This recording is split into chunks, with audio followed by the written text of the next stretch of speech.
Assalamualaikum warahmatullahi wabarakatuh. Dalam kesempatan kali ini saya ingin menyampaikan tentang asas personalitas keislaman yang dipakai sebagai landasan di pengadilan agama. Nah, secara sederhananya tentang asas personalitas keislaman ini adalah yang dapat tunduk atau ditundukkan dengan undang-undang atau aturan yang dipakai di pengadilan agama itu adalah orang Islam. Itu sederhananya dari asas personalitas keislaman. Namun apakah betul sesederhana itu? Tentu tidak. Nah, bisa saja di perjalanan ketika ada salah satu pihak atau bahkan kedua belah pihak tidak beragama Islam, namun tetap proses pelaksanaan berperkara atau mencari keadilan itu tetap harus dilaksanakan di pengadilan agama. Nah, jadi sebenarnya seperti apa sih asas personalitas keislaman ini? Nah, jadi asas personalitas keislaman ini bisa dilaksanakan bukan hanya berdasarkan pihak-pihak atau badan hukum yang beragama Islam, akan tetapi juga yang tunduk, yang menundukkan diri, yang tunduk atau menundukkan diri kepada aturan atau hukum Islam. Dalam hal ini adalah aturan atau undang-undang yang dipakai di pengadilan agama.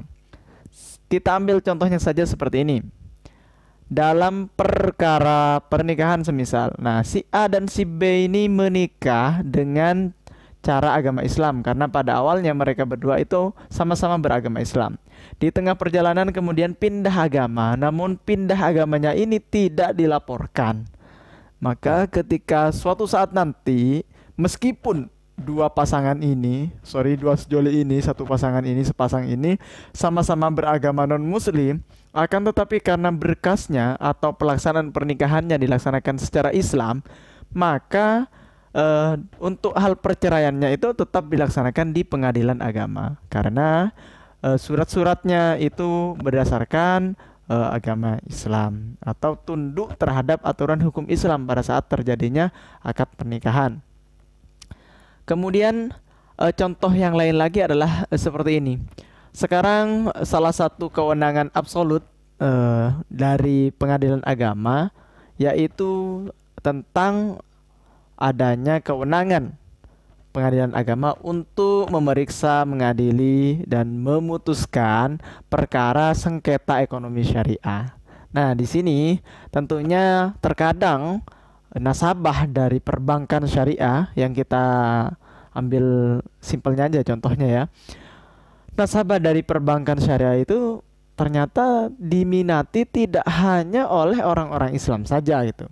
Akan tetapi juga ada orang-orang non-muslim yang kemudian mau menggunakan produk-produk yang dikeluarkan oleh perbankan syariah. Nah, di sini ketika suatu saat terjadi sengketa antara si nasabah yang agamanya adalah agama non-muslim atau bukan Islam dan juga akan terjadi perkara atau akan berperkara antara nasabah dengan perbankan syariah, maka di sini yang berhak memeriksa, mengadili, dan memutuskan itu adalah pengadilan agama. Kenapa? Karena si non-muslim ini sudah menundukkan dirinya terhadap aturan-aturan hukum Islam. Jadi sekali lagi poin utamanya bahwa asas personalitas keislaman itu bukan hanya persoalan yang boleh atau yang berhak diadili atau berhak berperkara di pengadilan agama, itu bukan hanya orang-orang Islam saja. Akan tetapi yang mau tunduk atau ditundukkan dengan aturan hukum Islam atau aturan-aturan yang diberlakukan di pengadilan agama. Oke, sampai di sini saja dulu ya. Kita bisa cek lagi ini info-info terbaru dari seputar hukum Islam. Buat teman-teman yang bingung tentang konten saya yang campur sari ya, campur aduk banyak sekali.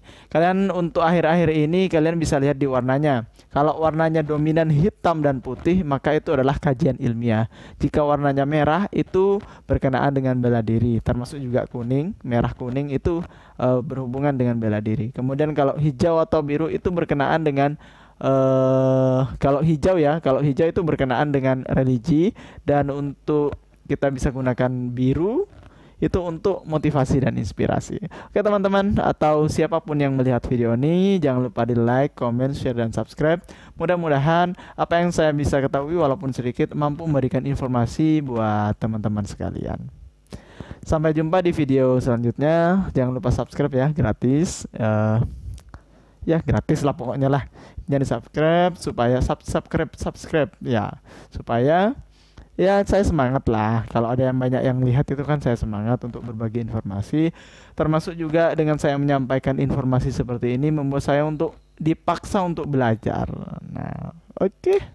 Ini kalau diterus-terusin nggak selesai-selesai. Assalamualaikum warahmatullahi wabarakatuh.